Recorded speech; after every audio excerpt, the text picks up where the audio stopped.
Suppose integer value ली मैंने, यहाँ पे हम रख लेते हैं फ्लोट, फ्लोट लेते हैं हम a इज इक्वल टू, इसके अंदर माई डाटा सेव कर देते हैं। माई डाटा के अंदर 5 है। अब हम प्रिंट लेते हैं इसका, a मैं प्रिंट ले रहा हूँ। अब हम इसको एग्जीक्यूट करते हैं।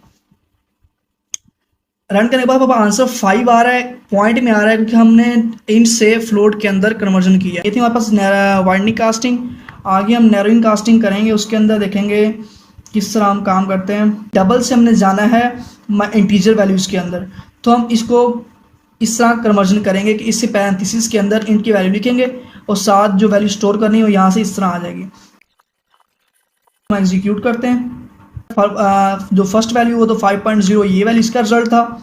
नेक्स्ट जो हमारे पास रिजल्ट आ रहा है, इसका रिजल्ट आ रहा है लास्ट में 9 के साथ पॉइंट क्यों नहीं आ रहा, क्योंकि हमने माई डबल के अंदर 9.78 स्टोर कराया था। पॉइंट इसलिए खत्म हुआ क्योंकि हमने डबल से इंट के अंदर